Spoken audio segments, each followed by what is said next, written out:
Magandang araw po sa inyong lahat mga kababayan at welcome back dito po sa PNR. At ito nga mga karibo natin, nagwala ang korte.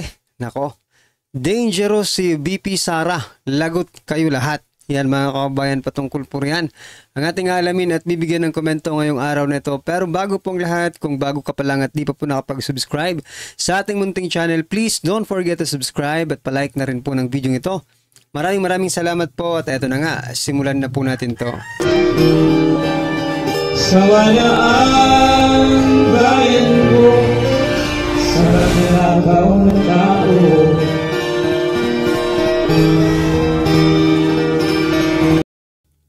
So mga kabayan, bago po natin muling i-play ang video nito, nako ito mga karibo natin, Vice President Sara Duterte, dangerous. Ayon po yan kay Ma'am Sas, no? Kapag nalampasan niya po ang lahat ng ito, nako, may pagkakalagyan po ang mga kalaban sa politika. Ito po mga kabayan,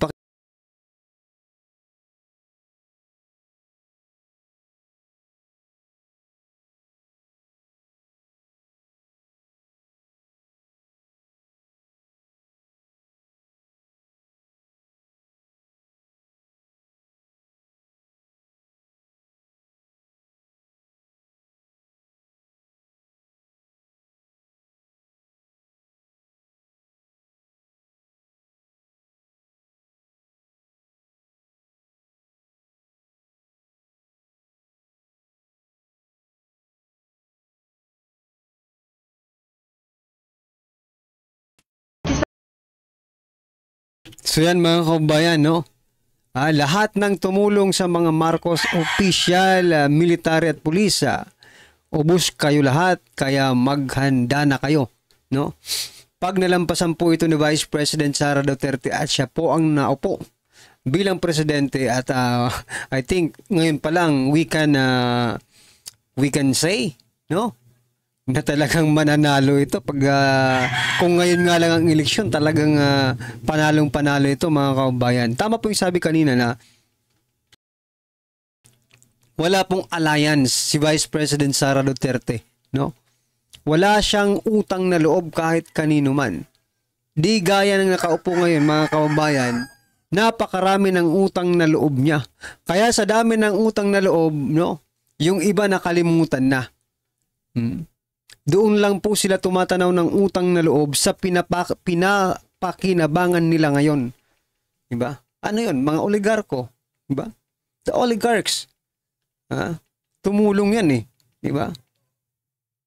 Pero kay Vice President Sara Duterte, hindi na namin kailangan ng mga oligarch na yan. Kaya maghanda kayo. Tama po yung sinasabi, the most dangerous politician. Pag nalampasan po ito. Bakit mga kababayan? Siyempre, di ba? When there are challenges na pumapasok sa buhay natin, mga kababayan, once na overcome po natin yun, mas lalo tayong tumitibay. Kasi alam na natin kung ano yung gagawin dahil napagdaanan na natin yan eh. Naging problema na natin yan. That's why palakas ka lang ng palakas, hindi ka pababa ng pababa, no? Because you learn something dyan sa mga napagdaanan mo. At yan po ang nagpapalakas ngayon kay Vice President Sara Duterte, the most dangerous politician. Ako, napaka-exciting po nito mga kababayan kung ma-turn na yung table, no? At na kay BP Sara naman, ako talaga mga kababayan, personally, I'm so excited for the coming years. Pag nalampasan to ni Vice President Sara Duterte, nako, umanda kayong lahat. Diba?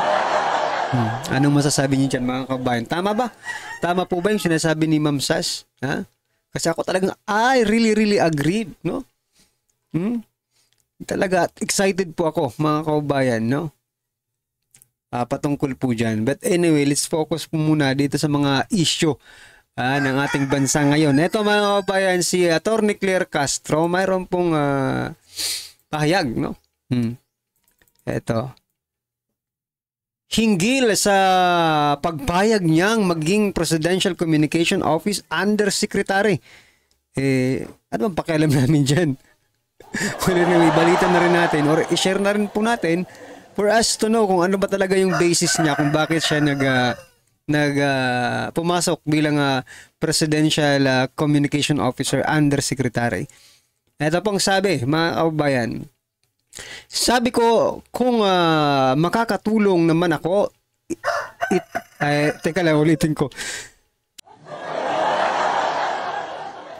Sabi niya, mga kabayan, sabi ko, kung makakatulong naman ito sa bayan, tingin ko dapat na akong pumasok. Aba, makatulong para sa bayan ang purpose nitong babaeng ito. Kasi pag tayo nabuhay talaga sa fake news, sabi ko nga, madidiskaril yung pag-iisip natin. That's very true. No? It is very, very true. No? That's why that is what happening, no? To President Bongbong Marcos Jr. Kasi puro siya ako. Ito pang sabi niya, maiiba talaga yung desisyon mo dahil lahat ng magiging desisyon mo be-based doon sa mga fake news. No, we are not. No? Hindi kami nagbabase, no, sa mga sinasabi ni President Bongbong Marcos Jr. If you are talking about President Bongbong Marcos Jr. about the fake news, no. Alam na namin yun no. Isang pangako na hindi tunupad, pangalawang pangako na sinabi na wala namang ginawa. Pangatlo, hindi na kami magbabase doon sa mga sinasabi niya. No. Hindi po ganun katanga ang Pilipino, mga kababayan, na patuloy ka lang gagawing pagsisinungalingan, di ba? Hindi. Nagbago na po ang Pilipino, mga kababayan. Kung akala mo, Atty. Claire Castro, yun pa rin ang Pilipino, no? Magbabase doon sa mga sinasabi mo na fake news. No, we're not. Kasi mabudol man kami isang beses, pag sinungalingan man kami ng ilang beses, siguro ko sa pang-4, pang-5 beses na pagsisinungaling, magtatanda na siguro ang bawat isang Pilipino na hindi makinig sa mga fake news. No? Ano akala mo sa mga Pilipino hindi marunong mag-research? Marunong yan. No? Kaya nga sabi ko rin dito sa channel natin, no, huwag niyo akong paniwalaan. Please lang. No, doon sa mga nagko-comment na sabi na, totoo ba yan? Sabi baka fake news yan. Mag-research po kayo. Don't rely on this platform, no? You have to research your own. If you're having doubts, no? Wala na kami mga vloggers po. Wala naman kami sinabing maniwala kayo sa amin, di ba? What we are trying to point out here, mga kabayan, na mailabas, ma-share natin yung sinasabi nila. Then kayo na po ang mag-decide if you believe it or not. Basta dito, bigyan lang po natin ng reaction ang mga sasabihin nila. No? Okay.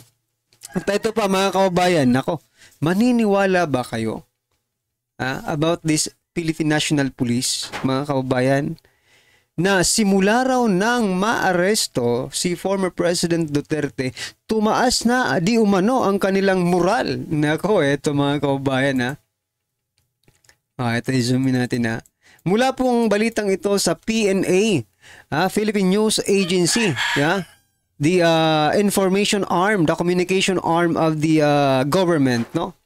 Sabi po dito, Caps moral high after transfer of Duterte to The Hague. PNP. Are you sure? What is your basis? No? Ano ang basihan ninyo? Ano ang mga basihan ninyo na tumaas ang moral? Halos nga, nagre-resign na nga po yung ibang mga kapulisan, yung iba nating mga kasundaluhan, nagre-resign na because hindi po nila matanggap na kung sino pa yung tumulong, may malasakit, nagmahal sa kanila, sila, ito pa ngayon ang binibigyan ng kaparusahan, mga kababayan. We're in the world na masabi ito ninyo na tumaas ang moral ng mga pulis. I don't think so, mga karibin natin, no? Ikaw, kung naniniwala ka dito, wala tayong magagawa. But for me, personal opinion and based on the reality that there are some cops and military who resigned, no? Yung iba nga nagpipigil lang eh.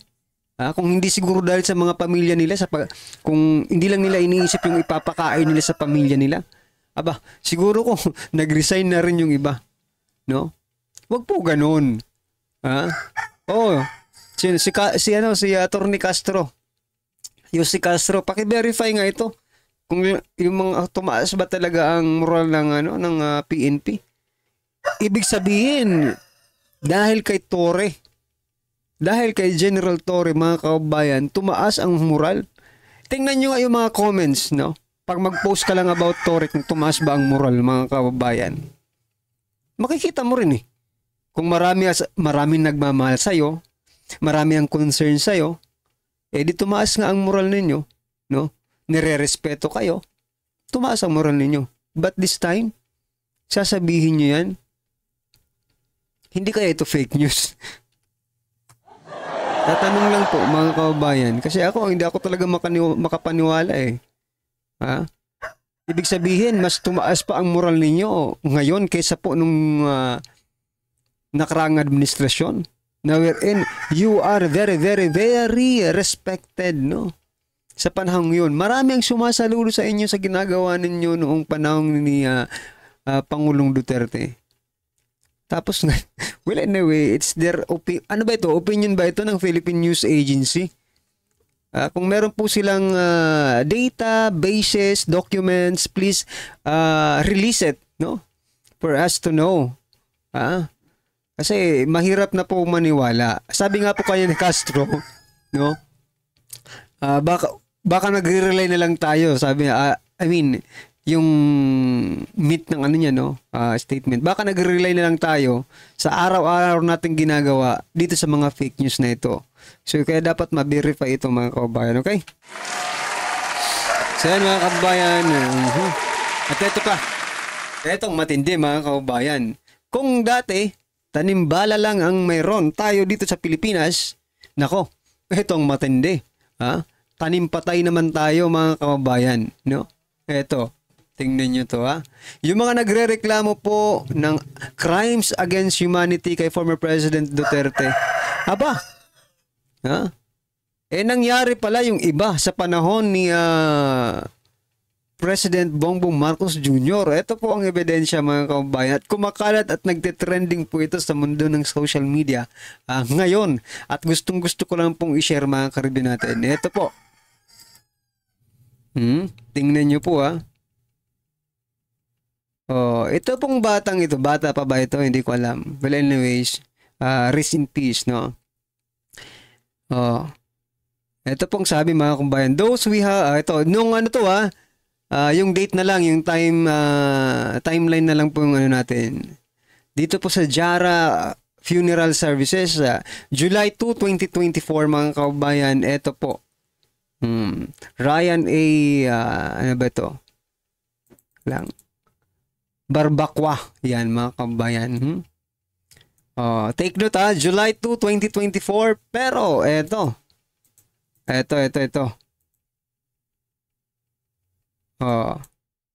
Ito naman po ang post. Nandyan, Klarong-klaro. Nanay niya ba yan? Lola niya ba yan? Sabi dito sa post, mga kabayan, ni Victoria Banala. Yan, tigilan mo kami, Aling Sheila. Yung anak mo, adik, magnanakaw. Pinatay yan nung last year lang. 2024 nga, di ba? Yung anak mo, ng kapwa, pinatay yan, anak mo, ng kapwa adik dahil ng 11. Magkano yan? Wala bang basag dyan? Yan, mga kababayan. Nako. Yung naka-red sa picture frame. Tiga dito yan sa amin yan. Wag ako. Di ba? Drake ang, ayan, yung mga kababayan. Taga doon raw sa kanila yan eh. Last year lang nagurgur dahil ng onsay at adik at magnanakaw. Then after all mga kababayan, eto, ginagamit. Yan na nga bang sinasabi natin eh. Ginagamit. Ano ba ito? May bayad ba ito? Pinagkakapirahan ba? Tatanong lang po So, nagigit nyo po yung point ko dito mga kababayan. No? Teka, bago ko ibigay yung point ko dito mga karibin natin, hindi lang pala siya, mayroon pa isa, doktor pa yung anak. Ito, ayon po kay, ito, zoomin natin. Tatay niya pala ito. Yan o. Ayon po kay Dr. Lox Andutan, Orology. I've received several messages from my friends because of this picture circulating online. I'm not sure why these people used my dad's picture, but he did not die from anything related to AJK. Wala po the connection to former President Duterte either, no?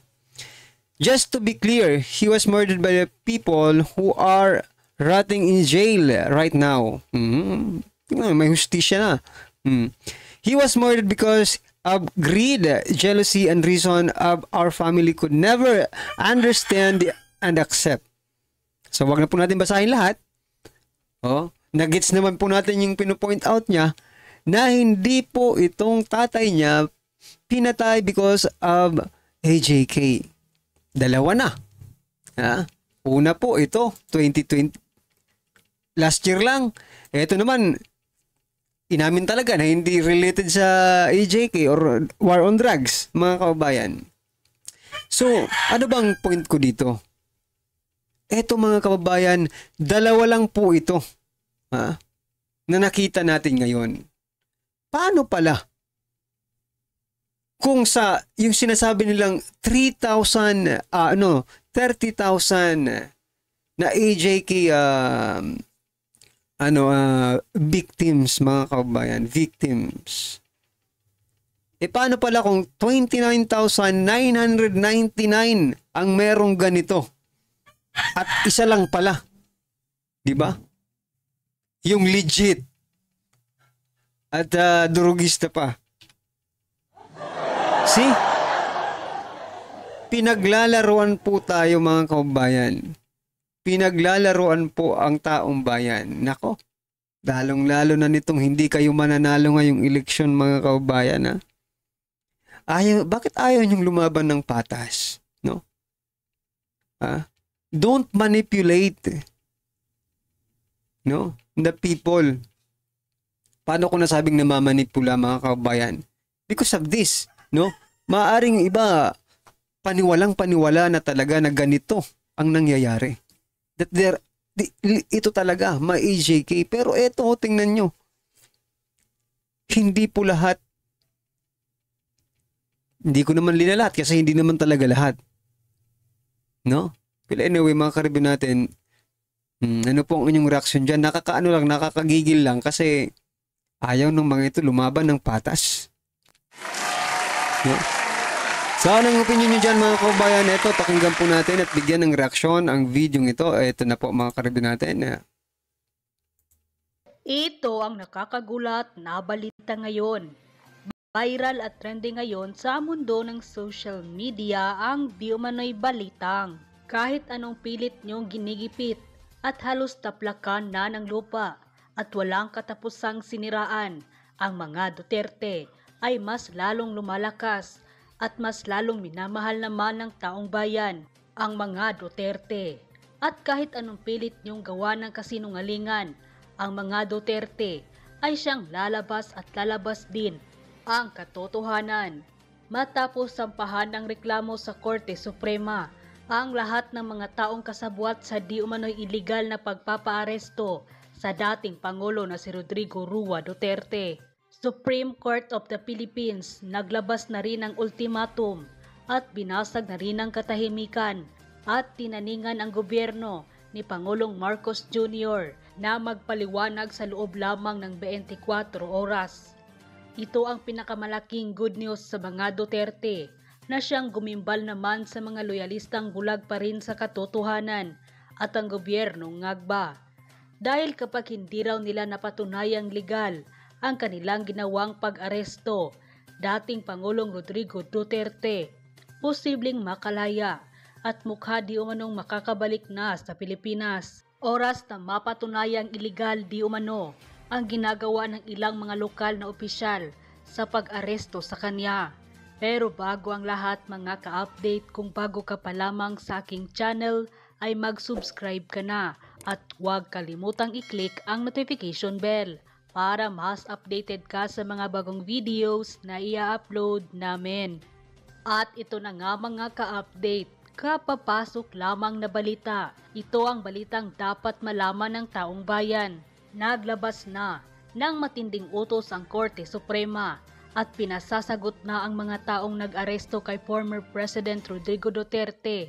Kasama na dito ang mga involved na sina General Diwata Torre, Executive Secretary Lucas Bersamin at DILG Secretary Rimulya, kasama pa si General Marbil.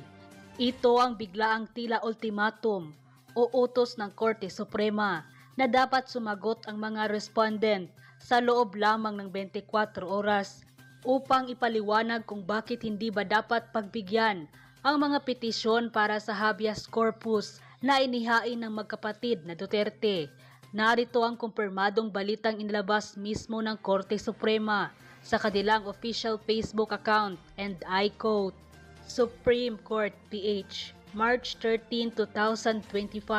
Statement of Supreme Court spokesperson Attorney Camille Shumay Elting on the petition for habeas corpus certiorari and prohibition with prayer for issuance of temporary restraining order or TRO and or writ of preliminary injunction WPI filed by Representative Paulo Z. Duterte with the SC Supreme Court of the Philippines Office of the Spokesperson.